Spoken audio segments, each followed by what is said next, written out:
G'day YouTube, Tim here. Today I'm just going to show you how to maintain your car battery or lead acid batteries. Now this is on a lawnmower, but the same principle applies to your car, four-wheel drive, truck. They're all the same. So I'll pull this battery out of the mower and bring you along and show you what to do. Alright, so I'll just show you the battery here, and this is my problem with it. It is getting some corrosion on the terminals. So I want to pull it out. I want to clean the corrosion up, and I want to give it a good charge as well. I mean, it is charged now, but I'll give it a good charge and help it out. Check the water level, and that should extend the life of the battery considerably. So on with getting it out. Okay, so I've got my spanners, taking the positive terminal off.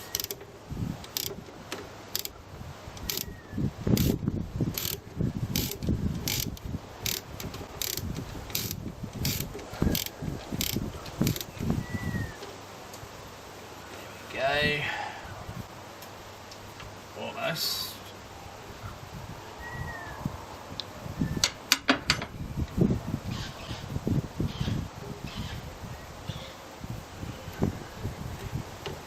Put that away in a safe spot just there.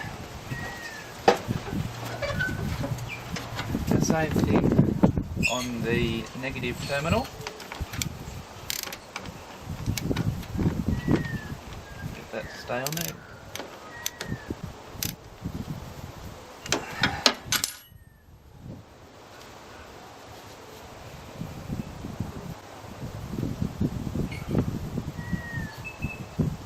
Go. And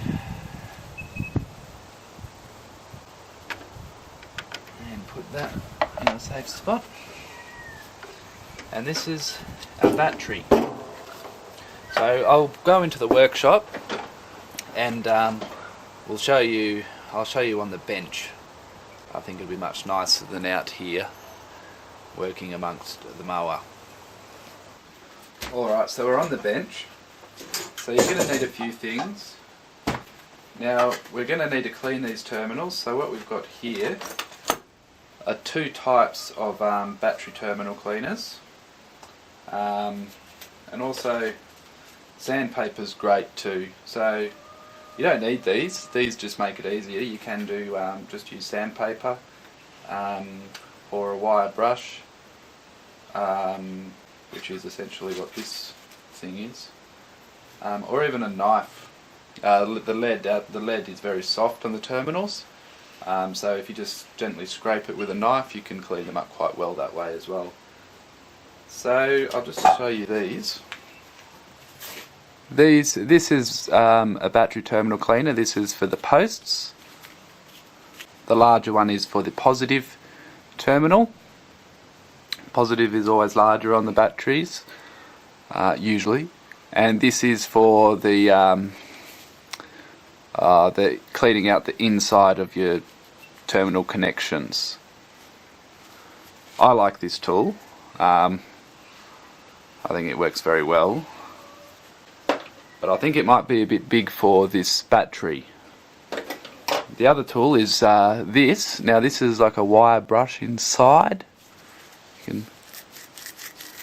It's like a wire brush inside for doing your battery posts, and it has this wire brush inside the cap here for doing the inside of your battery terminal connections, battery clamps. That's the word I was looking for before. And this works really well too. Now I'll just see whether these will actually fit. They're a little bit. You can probably get away with it with this one.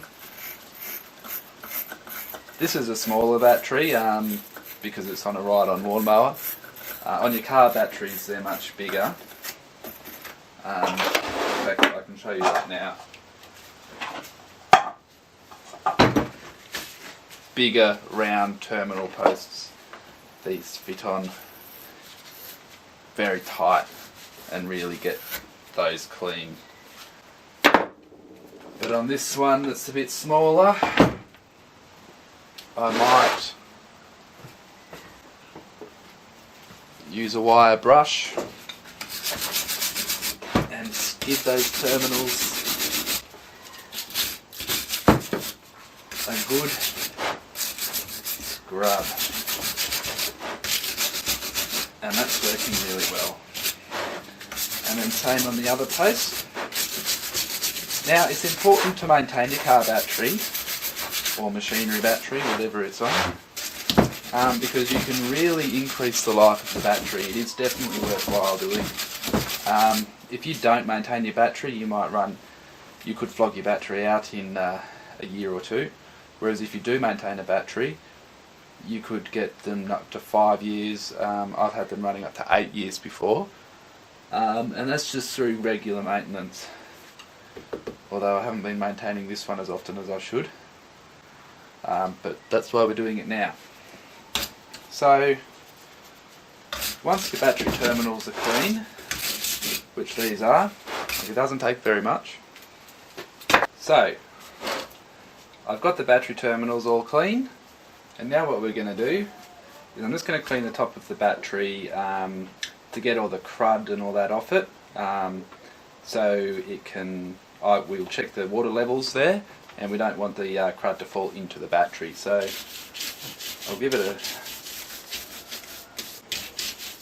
bit of a scrub there and a wipe down. And now you want to check the battery level. So what you do is you undo the caps, each one, and you might find a torch to look in there is handy, depending on the light you have. So this one's fine. Now you want the water level to be covering the lead plates. Sometimes the battery will have a clear window here with a water level mark, so you can visually see it straight away from the outside the battery. Or sometimes they'll have a tab that comes down on the inside of the battery, and you want the water level to be up to the bottom of that tab. If they don't have anything like that, which this battery doesn't, you just want to look for, you want to make sure that the electrolyte level covers the lead plates.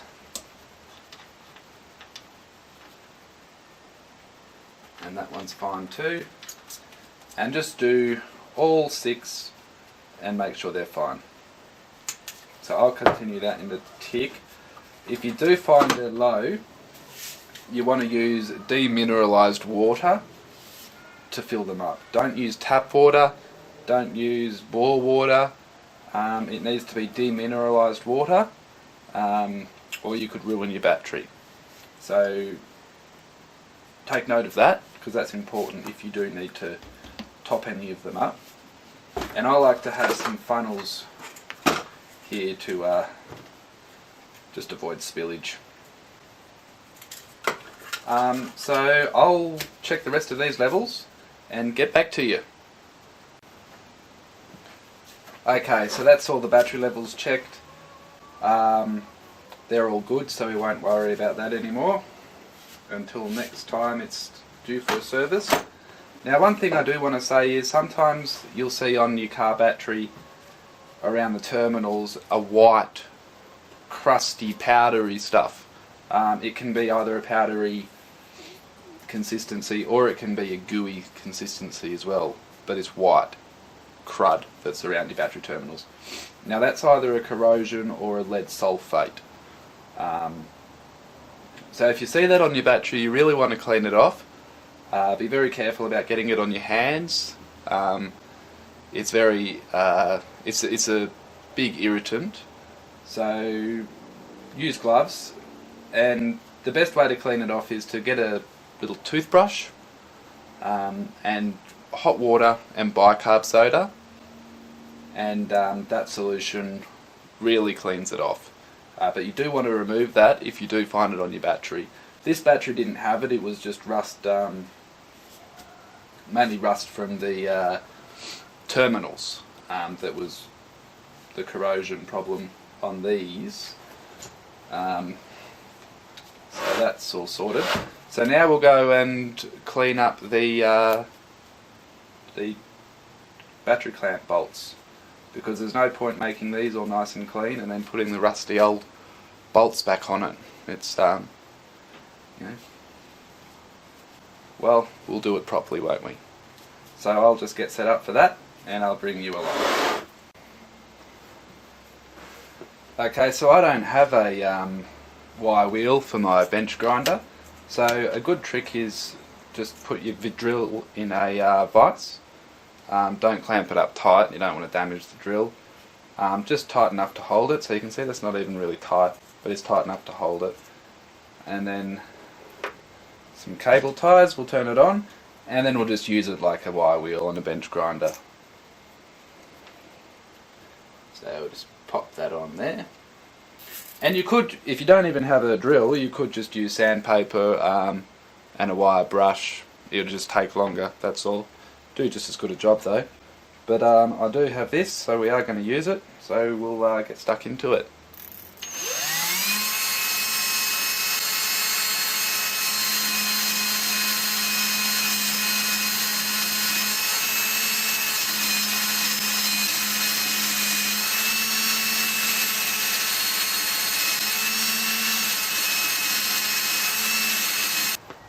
Okay, so I've just fully charged the battery and installed it back in the mower, and I also cleaned up the earth lead down to the chassis while I was at it as well, just because I thought it was a good thing to do. Now the last thing I'm going to do is spray it with a battery protector.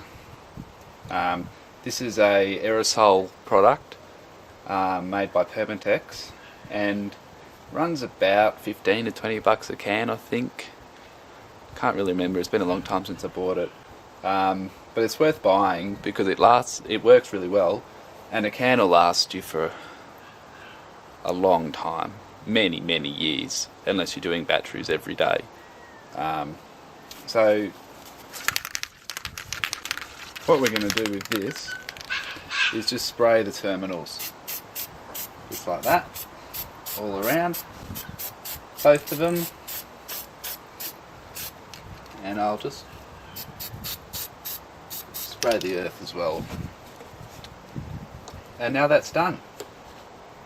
So just to recap what we've done, we've cleaned the terminals, we've cleaned the terminal clamps, we've checked the battery, the water level, electrolyte level in the batteries, we've fully charged it, installed it back in the machine, and sprayed it with this battery protector here.